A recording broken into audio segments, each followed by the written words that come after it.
Hey guys, welcome back to another Daybreak Dude video, and today I'll be taking you on a massive tour through every single ship you can buy in Roblox shipping lanes as of today, from the smallest humble starter boats to the mighty giants of the seas that rule the trade routes. This is going to be a full guide and story all in one, a mix of tips, facts, and a walkthrough of how each vessel fits your career, so grab your charts and let's get underway.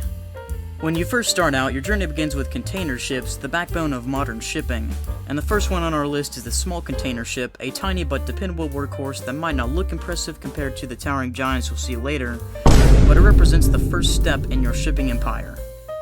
It's slow, with a small cargo capacity, and you'll mostly be running shorter routes. But this ship teaches you the ropes, how to manage docking, how to handle waves, and how to start building up money, and it's perfect for players who like to grind a little without being overwhelmed. Once you've gotten the hang of it, you'll likely upgrade into the long trade ship, which is basically a stretched out container vessel designed for longer runs. It has a bit more space, a slightly better balance of speed and cargo, and it gives you the sense that you're finally leaving those tiny harbors behind and taking on bigger ports. And for players who enjoy seeing progress, this ship feels like an important milestone. Then there's the inland container carrier, which lives up to its name by being perfect for shorter, tighter routes between close ports, a ship that favors maneuverability over brute strength, making it a fun choice for players who enjoy weaving in and out of channels without struggling to control a massive hull. From there, you'll encounter the York container ship, a more modern, balanced vessel with a clean design, marking your first real step into medium-tier shipping, a ship that combines good cargo space and handling so it doesn't feel clunky, but it rewards you with more profitable runs, and it's often a fan favorite because it's the point in the grind where you'll finally feel like you've graduated past the slow, early game slog. Moving up, the Perth class stands out as a solid mid-tier container ship with stronger capacity and a hull design that makes it feel more like the real-world freighters you might see in documentaries or photos. It's not the flashiest ship, but it's reliable, efficient, and it's one that many captains spend quite a lot of time on before moving on. As you continue, the medium container ship lives up to its very literal name, bigger than the Perth, smaller than the giants, and for a lot of players it becomes their bread and butter vessel because it balances capacity and range without being painfully slow. The Panamax container ship comes next, and here's where things get really fun. The term Panamax refers to the largest size of ship that can fit through the original Panama Canal locks, so this vessel not only has real-world inspiration, but it also has a sense of history. In shipping lanes, the Panamax is your first real taste of commanding a ship that feels like a heavy hitter, with a large cargo hold and more money per run, though you'll start to notice that big ships require careful route planning. After that, we have the Atlantic class, a strong and capable vessel that feels like a bridge between Panamax and the true in-game giants, offering solid profits without being too hard to handle, and this is the point where players stop worrying about making ends meet and start seriously investing into future ships. Then we hit the Quad A class, a name that hints at its immense size. Think of it as one of the true juggernauts of container shipping, with enormous capacity and the kind of scale that makes you feel like you've truly made it in the game. With the Quad A, you're moving massive loads, earning huge sums, but you're also trading agility for raw power, so it demands a captain who can plan routes and manage time. Finally, towering above all others is the Maximus class, the absolute king of the container ships and shipping lanes right now. This is your ultimate grind goal, with absolutely massive cargo holds, incredible presence on the water, and the feeling that you've gone from a humble starter captain to the master of global trade routes. The Maximus is expensive, slow to maneuver, and a real test of patience for docking, but it pays out like nothing else, making it the crown jewel for anyone who loves container shipping. Of course, container ships are just one part of the story, and many players find themselves drawn to the gritty world of bulk carriers. Ships designed not for neatly stacked containers, but for raw materials like ore, coal, and grain, and the game gives you a wide selection here too. You begin with a small bulk carrier, the entry-level workhorse of this class, a modest vessel that works a lot like the small container ship in terms of gameplay, but introduces you to bulk transport mechanics with fewer containers to look at and more open holds. It's great for learning and grinding at a steady pace. The York bulk carrier comes next, a balanced upgrade that offers more space, slightly better performance, and a design that makes it look sturdier and more industrial. And it's one of those ships that you won't forget because it's often the first time bulk hauling starts to feel profitable. Then we have the mini bulk carrier, smaller than some, but useful for tighter runs and shorter grinds. Not as popular among players, but is still a stepping stone for anyone moving up the ladder. The handy size follows, and is known for being versatile, able to dock at smaller ports, and in-game this translates to flexibility. It's not the biggest, but it almost fits anywhere, making it a great option for players who like variety in their routes. From there, you reach the Lloyd-class ore carrier, a beefier vessel designed to haul large amounts of raw material, and it's often where profits start picking up enough to feel like you're making serious money. The Handymax and Supermax follow in this progression, both larger, stronger bulk carriers named after their real-world categories, and they push you deeper into the mid-game grind. Slower, heavier, but with the kind of payouts that reward patience and planning. After that, the Panamax bulk carrier makes its entrance, echoing the container version with a hull size that would historically fit through the Panama Canal. In-game, it offers solid capacity and is a milestone ship for bulk haulers who want to feel like they've joined the big leagues.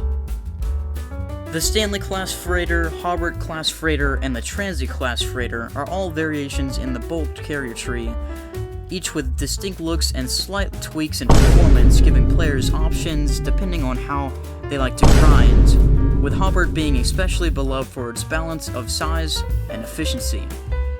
As you keep going, the Capesize arrives, and this name is legendary because Capesize vessels are so large they can't pass through the Panama or Suez canals, and instead must sail around the Capes of Africa or South America.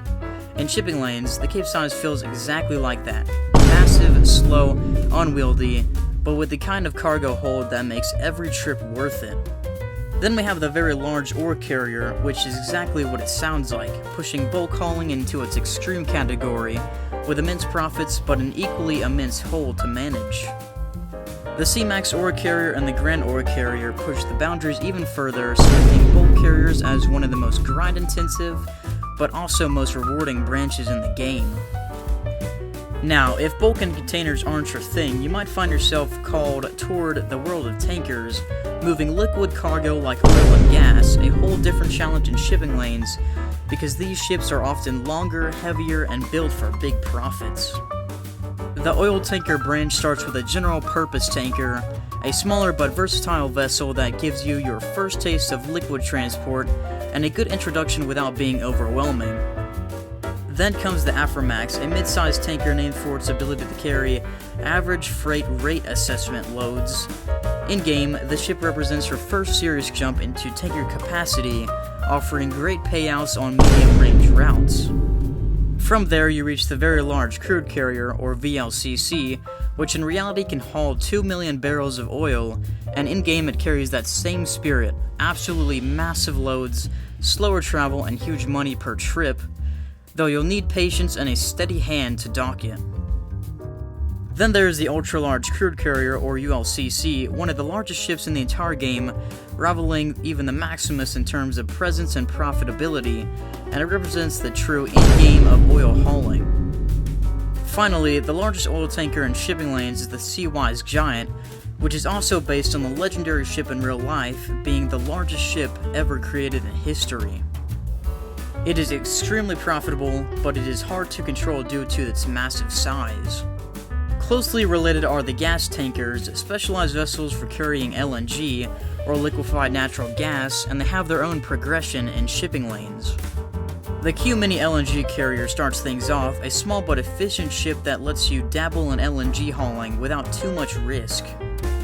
Then you step up to the conventional LNG carrier, a more classic-looking gas tanker with larger tanks and better profits.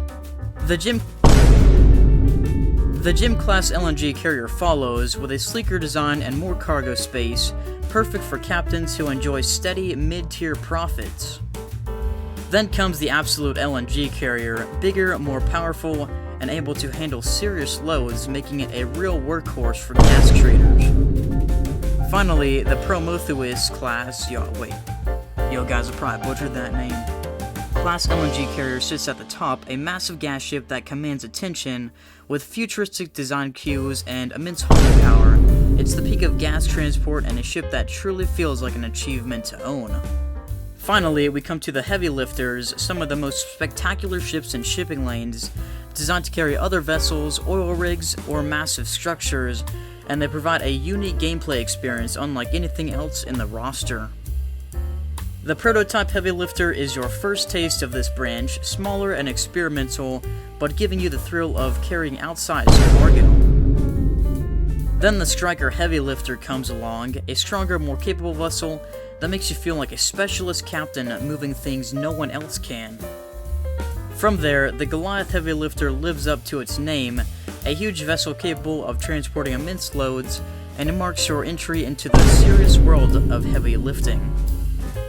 The Leviathan heavy lifter takes things further, one of the largest and most dramatic ships in the game, with incredible presence and gameplay that feels very different from standard cargo hauling. And finally, the Megalodon heavy lifter sits at the top, an absolute monster of a ship, easily one of the most eye-catching vessels in shipping lanes. Owning one feels like a badge of honor, proving that you've mastered not just the grind, but the unique quirks of handling such unusual giants. But shipping lanes isn't just about containers, bulk, and liquid cargo. The game also includes vehicle transporters and specialized ships that break up the grind with a variety. The high-speed transporter is one of the first you'll encounter here, a sleek vessel designed to carry vehicles quickly across short to medium routes, a refreshing change of pace from the heavy bulk carriers and tankers. Then there's the electrified ferry, a modern ship inspired by real-world eco-friendly ferries, perfect for shorter runs and roleplay scenarios, and it adds a touch of realism for players who enjoy simulating passenger or vehicle transport. The Trimaran cargo transporter is a particularly cool design, with its three-hull structure making it stand out visually and offering different handling characteristics. It's a fan favorite simply because it looks so different from the rest of the fleet, and it's also my favorite. The Space Class Transporter continues this theme of futuristic design, giving players something stylish and unique, while the King Class Transporter represents a larger, more powerful step forward in moving vehicles. The Mover Class Transporter adds another strong to mid-late game option, while the Multi-Class Freighter, also known as a Conro, container/roll-on, roll-off ship, combines the best of both worlds by letting you move containers and vehicles at once, making it a versatile and highly practical choice for players who like efficiency and variety. So, when you step back and look at all the ships, Shipping Lanes offers an incredible variety of ships across all these categories: containers for steady profit and the classic shipping grind, bulk carriers for raw material hauling and massive ore shipments, oil and gas tankers for liquid cargo and huge payouts, vehicle transporters and ferries for variety and roleplay, and heavy lifters for the captains who want something unique and different. Each ship has its role, its feel, and its place in the progression, and the beauty of the game is that you can choose your own path.